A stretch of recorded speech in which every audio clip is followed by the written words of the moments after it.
Now we can drop this. Okay. So what we do is we equip this to the homeboy. Homeboy's gonna actually create a dwarf, which we can then just make more treasure with. Okay. Let's swing.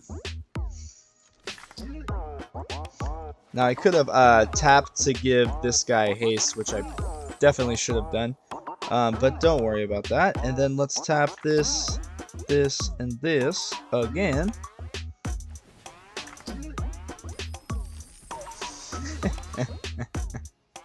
And now we can sacrifice 5 treasures to get an Embercleave, which I think is what we do. Boom, bam, bing, bang, bang. Okay? If we put the Embercleave on this, I think we might win. So yeah. Bang! And we won! And that's how you Magda, baby! Look at what that Dean of Order just did to us. Look at what that Dean of Order just did to us. What's happening, people? It's your boy, Big MTG Zach. Guys, we have a very cool deck, and if you haven't seen this before, I'm happy you clicked on the video. One, because, you know, I want people to see my videos, and one, I'll teach you something. So, Magda, Brazen Outlaw. If you haven't seen it, for whatever reason, whenever a dwarf you control becomes tapped, you create a treasure token. So that's very cool. It seems a little unassuming because like dwarves aren't really like super powerful in and of themselves, but there's a little bit of a catch because of Augusta, Dean of Order. So this card, when I first read it, so we're looking at the white half here. Other tapped creatures you control get +1 attack. Other untapped creatures you control get +1 defense. Okay, this seems a little weird, but whenever you attack, untap each creature you control, then tap any number of creatures you control. So, what do we want to do with Magda? We want to tap a bunch of dwarves. We want to tap them, untap them, tap them. Now, there's a crazy thing you can do with something with this card, with Axgard Calvarly, right? This guy, if coming before Magda, and the ideal play would be we lay this on turn 2, right? Then we follow up with Magda. Well, we tap this guy to give Magda haste. Magda then taps to swing. Then we created 2 treasures that turn. Now, that's all fine and dandy. And say we follow turn 3 up with Dean of Order, or turn 4 up rather, and then we could do something pretty powerful turn 4, including like our 1-drops, which I'll get to in a second. But, you know, all of a sudden, we're going to have 2 or 3 dwarves swinging, because we do have a 1-drop dwarf here. And then we're going to untap them, tap them all again, and create usually a total of 6 treasures. Now we only need 5 to sacrifice them to create, or sorry, to search your library for an artifact or dragon card and put that card onto the battlefield. Now, super great. And when this card first came out, everyone's like, okay, cool, you can do like a Dwarves and Dragons deck. Yes. However, there's also Embercleave. Like, I mean, this is an artifact. So you win the game. I mean, out of nowhere, you swing, your dwarves get powerful, right? Magda has a static attack buff, right? +1 attack to all your dwarves. They're not huge creatures in and of themselves, but there they are. And, you know, they start to get bigger when you attach Tormentor's Helm, and when you start to put counters from our only 4-drop, which is Showdown of Skulls. So we need Showdown of Skulls in here. 3 is, I think, a magic number. And once we just lay 1, we can sort of refill our hand and usually try to make a play and hopefully get up to 5 or 6 treasure tokens with Magda. You can get up to way more than that. It's just that's what usually happens. So I do have Tormentor's Helm in here, guys, because this card is like way better than you'll ever believe me. It is a basically 1-drop buff, or sorry, it's 2 mana to buff your creature, sort of permanently, you know, semi-permanently. Then that buff can get knocked off, but you can reapply the buff for 1 more mana. I mean, that's how equipment works, but I'm just thinking about, you know, it's really not that bad rate-wise, because you pay a lot of, like, you know, 2 mana for, like, a pump spell for 1 turn sometimes in combat decks and stuff. So this just all around makes your creatures big, and we already have, like, a nice toughness with, like, 1/3 1-drop, right? This guy has 3 toughness, and I'll get into this guy in a second. And this just allows us to get an extra damage as well, because whenever they block, right, we can at least do 1 damage. And that actually turns into 3 damage with Fiery Emancipation, etc., etc. Now, the one card in the deck I don't have is Torbrand, and I tried to fit Torbrand in, and for whatever reason, I just couldn't. He seemed too slow. and I wanted to lay Showdown of the Scalds rather than Torbrand. And also Torbrand limited us to just red creatures and stuff, and we have like 2 white creatures that I really liked. This 1-drop is absolutely like MVP. It's just way, 1/3 is not bad, but it's a dwarf, which is a relevant creature type, so it's good. That's why. So yeah, don't forget you can tap this, untap it, right? All this crazy stuff. And also Plarg has a discard card, a discard effect where we can discard and draw a card, which helps us fix our hand tremendously. So we don't want to flood out, right? Sometimes we have so much treasure and stuff, we just really don't ever want to see a land again for the rest of the game, and this can just be a free way of drawing cards and stuff at our end step. So Plarg's not bad either. But Magda's just great. Goldspan Dragon, you know what it does. Turns all our treasures into tapping for 2. We can just make big plays late in the game, putting counters, right, on our showdown as well. And then I went with Fiery Emancipation as another win con. I like this card a lot. It's not hard at all. We're making so many treasures to get up to 6 mana. And then when you lay this, well, all of a sudden our relatively kind of small dwarves, are not huge creatures, are all going to be lethal and trade with pretty much anything. If we are against like a big stompy deck and sometimes there's a bunch of 6/6s and we can just get ran over, that happens. And also if we're against control and our pieces get taken out, we can sort of fall apart. So the deck's not like super competitive or anything, but it's fun. I called it Untap Tap, and we're just doing crazy things. And we have some crazy plays today, especially the first game. So if you want to check out the gameplay, I would really appreciate it. Don't forget to leave a like, all that jazz, and subscribe. And also, guys, War Chanter Scald. So I never went over this, but whenever, the other reason we have Tormentor's Helm, whenever it becomes tapped, if it's enchanted or equipped, create a 2/1 Dwarf Berserker creature token. Now, this guy right here is absolutely crazy because when we are tapping them and then untapping them and then tapping them again, we can create 2 in 1 turn. So that's absolutely insane. And then also, guys, Cole the Forge Master. I literally almost forgot like 2 of the main cards. I don't know why. But whenever another non-token creature you control dies, if it was enchanted or equipped, return it to its owner's hands. And then creature tokens you control that are enchanted or equipped get +1/+1. So when we do an enchant, what would it be?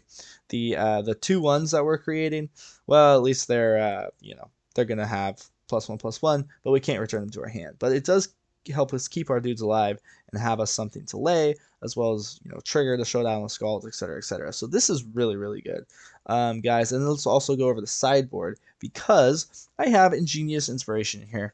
So it deals 3 damage to any target, and we learn. So it's a little bit of a removal spell.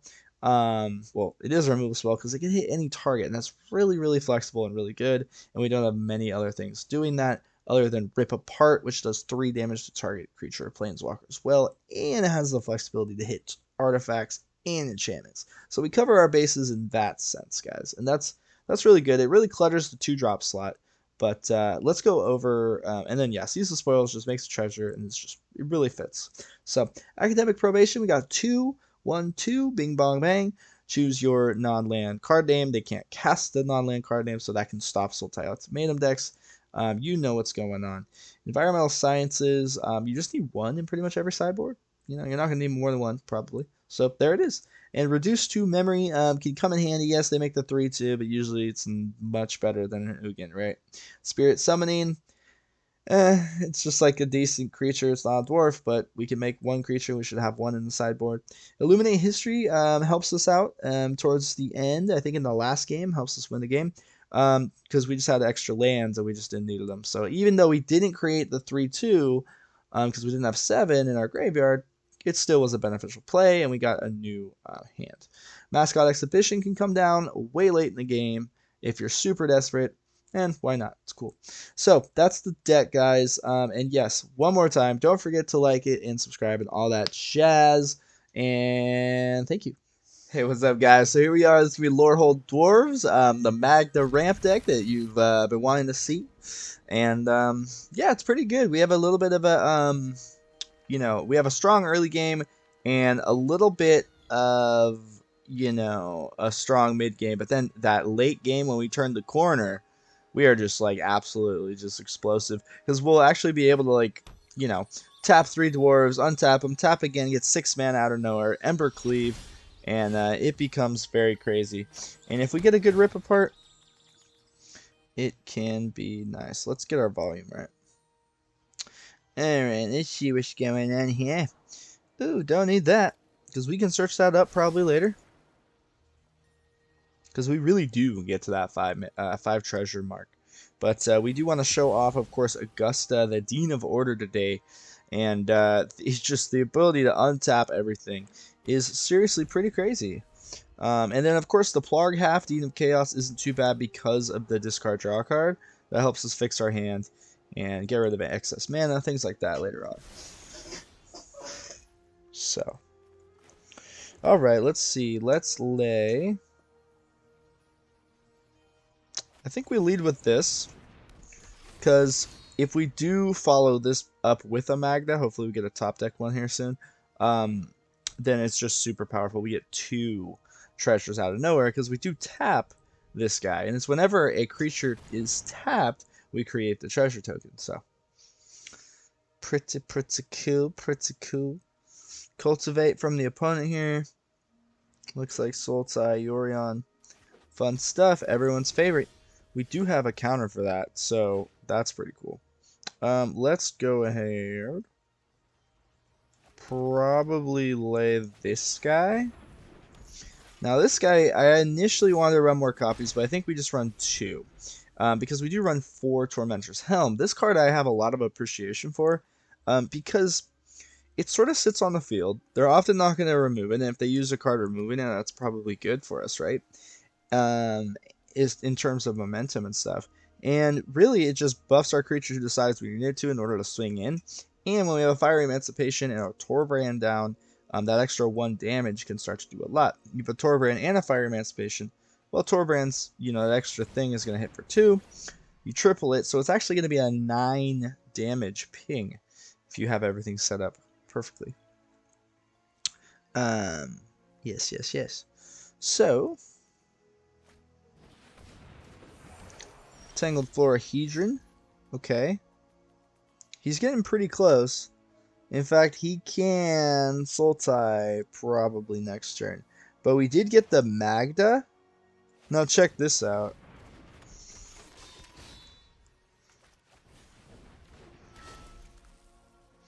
Oops. Well, actually, that's how we would have had to do it anyway. Okay. We're swinging with both. Okay, this is very good. And now that we have mana, we can actually stop him from doing anything super big. Because this actually does tap for an extra green. He has 2 blacks, a blue. Okay. So right here, we cast this, Revel in Silence. And I probably should have equipped last turn with this treasure, but it doesn't matter too much. Now, I think that was important because now he literally can't cast anything. Can't cast spells or activate loyalty abilities. So, we stopped him from doing anything this turn.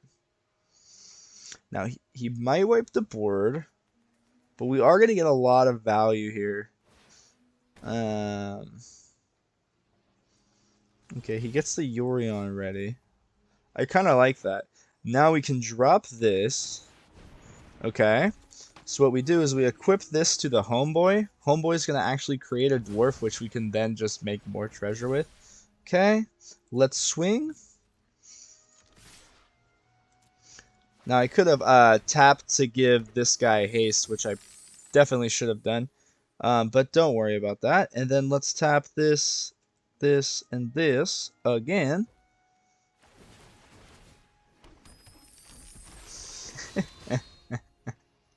And now we can sacrifice 5 treasures to get an Embercleave, which I think is what we do. Boom, bam, bing, bang, bang. Okay? And if we put the Embercleave on this, I think we might win. So yeah. Bang! And we won! And that's how you Magda, baby. Look at what that Dean of Order just did to us. Look at what that Dean of Order just did to us. That's insane. Absolutely crazy. We did that with 3 mana actually on the field. I mean, just such crazy closing power.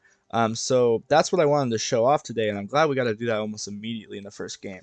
Hey guys, so that worked out very nicely the first time. Let's see if we can do something similar this time.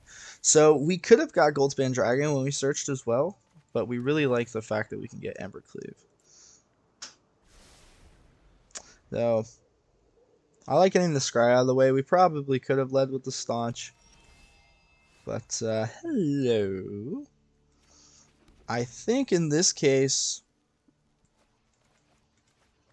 we'll lay Plarg here.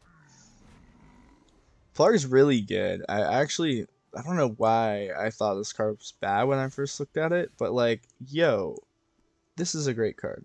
Both halves. Let's do that. Let's flood the board.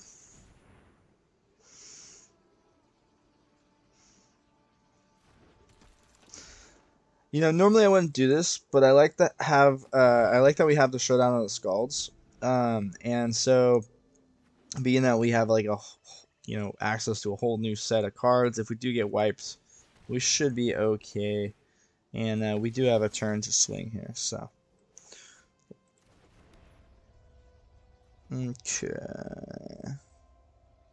Let's do this.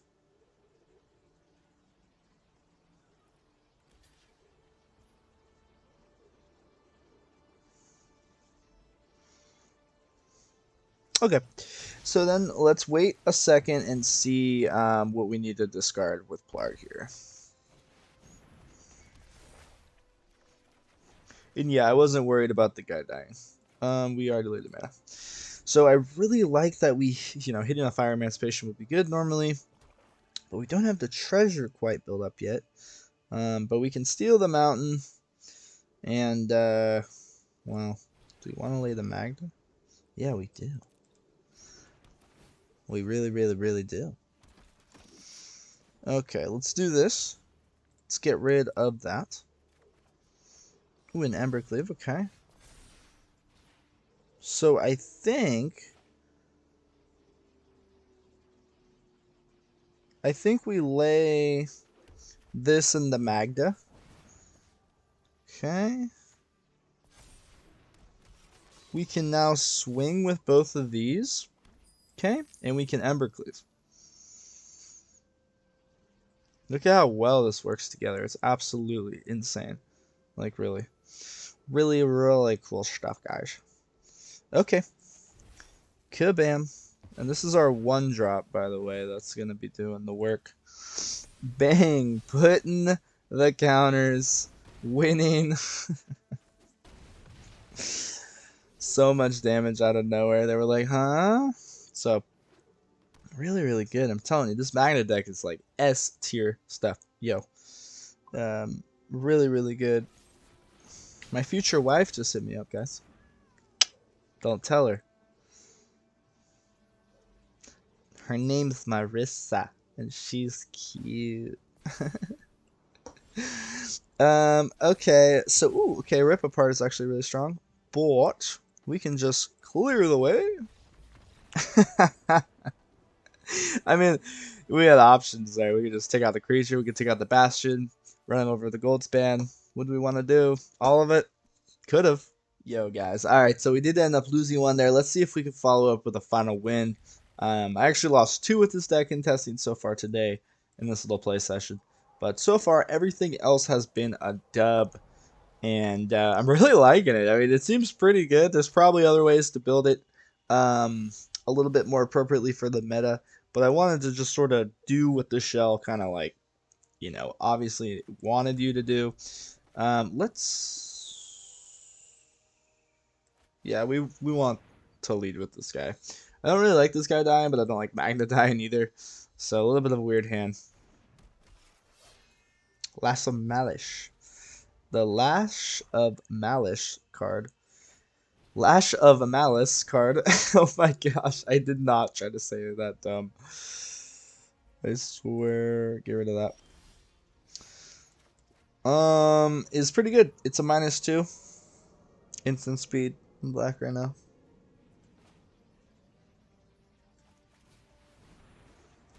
Okay. I can dig it. Drop this. Now this isn't a dwarf, as we know, but again, that Rebel and Silence Half is really, really good against certain matchups. This is mono black, so I'm kind of just like, whatever. Whew. No, I don't need, I hope this isn't an extinction event deck. So we could be in trouble that way. Let's swing. So we could actually pump this guy twice. But he's gonna kill him. Wow. Very strange.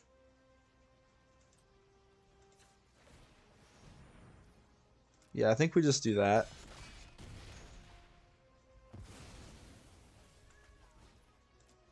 Okay, not bad. Now, I did kind of want to save up some treasures.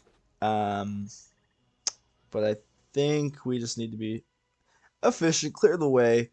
Just keep applying the aggro before they can extinction event us, because we'll be ruined. If they have it. Ooh, a memory link. Oh, yeah, I get pinged for 1. Whenever opponent activates a non-mana ability. Good game. He's like so annoyed from that. So we were gonna swing. So let's see what we're gonna do. We're gonna get 1 mana, lay the mountain. We're gonna have 5, and then say we get a Goldspan. That would have been great. But what's up, guys? So here we are. This should be the last game today of the video. I just want to end on a nice win, nice clean win, and so far it was a pretty good day. You know, we all had some losses here and there. Actually, a few losses, yeah, and you know, I would say this deck definitely lacks. It lacks something in the mid game. If we don't have everything set up, of course, it kind of falls apart. And I think we need like an alternate win con, really, because it is a little too linear. That would be my one takeaway after playing it all day. But it is very strong. See, like when we have a start like this against certain matchups, but against control and long grind games, we are just gonna run out of steam and fall apart. So if you can find some ways to kind of fix that problem, let me know. There might be, probably you could add blue, even copy this kind of guy. Copy the Just Guy builds. The Cycling Just Guy. Okay, I think...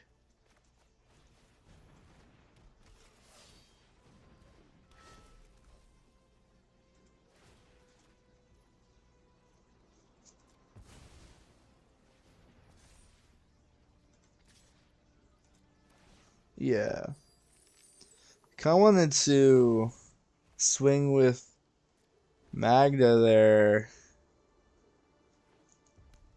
but I didn't want to quite lose the Magda right away. Yeah. So, Flourishing Fox is a pretty good magic card. It's not a bad magic card, that's for sure. I really love the art. You know, when you look at the one that's looking away, it's just like kind of has a majestic kind of vibe. It almost looks like an ocean with like clouds over there, and it's just kind of gonna like walk out into like the temporal rift, and the little cubs right below. If you haven't noticed, the cubs below the fox in the hood, in the cave. Okay, they go for blooded on the Magda. So that does make me pretty sad, because now we can lay this.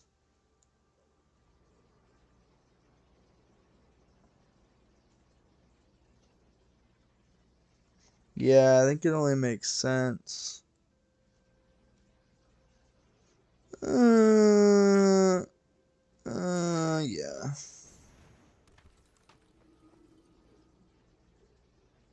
Okay, let's not swing or anything. We just need to be patient. Drop Fiery next turn. And, you know, then at least we can trade with these guys, I guess. Sort of the very best. Yeah, see, like right in these situations, it's like We might need to add more Goldspan Dragons. Could just be as simple as that. So like always have a Goldspan Dragon available. Which, you know, having 4 Goldspans is just pretty typical. If you're going Goldspan, you're going 4 usually. But yeah, maybe that's what I learned after all of this. Okay. Let's go ahead and block with this. Because it'll return to our hand. Okay.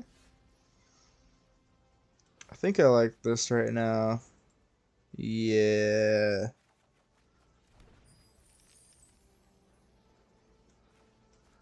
Yeah, we need to drop Magda.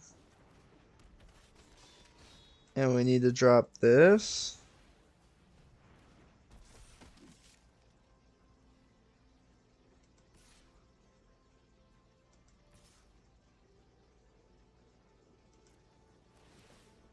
Okay. So we gotta tap. So we can't get... Let's just tap all these dudes. No, yeah. Okay.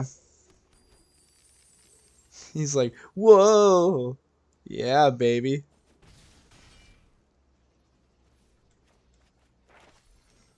Take this out.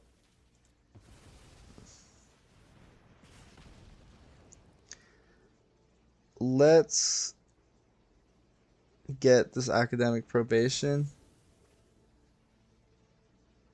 And we end the turn. We need to drop Fiery. We need to drop Fiery. That would be gnarly. We would win. Okay, even it. Okay, he can't Zenith Flare right now. So I'm not worried. He's making a lot of little chunk blockers, but yeah, no. You know what happens when you make chunk blockers against us. You just get Embercleaved. You just get Embercleaved, folks. It's what you do. You go ahead and you make the 5 treasures because you tap all your boys. You make the 6 treasures. You have a total of 7 treasures. It's absolutely crazy. You can cast academic probation too. Okay, this should be good.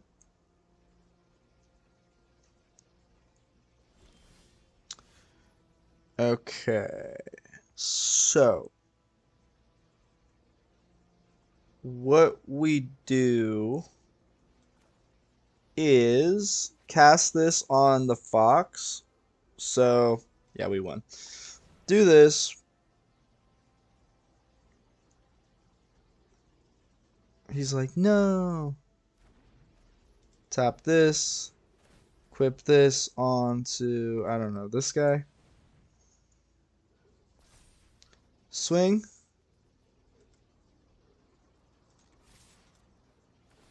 Yeah, let's get it. Until my next turn, right? Yeah, so tap all the boys again. Sure, why not? Make all of the treasures, and we'll go ahead and sacrifice all of these. Oops. Whoopsies. Alright, we'll sacrifice all these to go and get the Embercleave. Alright. Slap that down on the... Really doesn't matter. Let's go with this guy. And we say good game.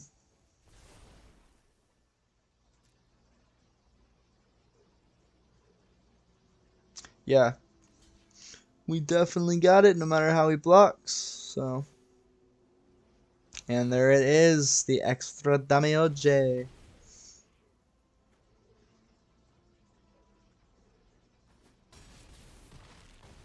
Boom. Alright guys, so we got him. It's just a super fun deck. You know, when you get to do that out of nowhere, it feels really, really good. So you can see we dropped back down to Platinum 4 because I lost 3 in a row. But the deck does come together.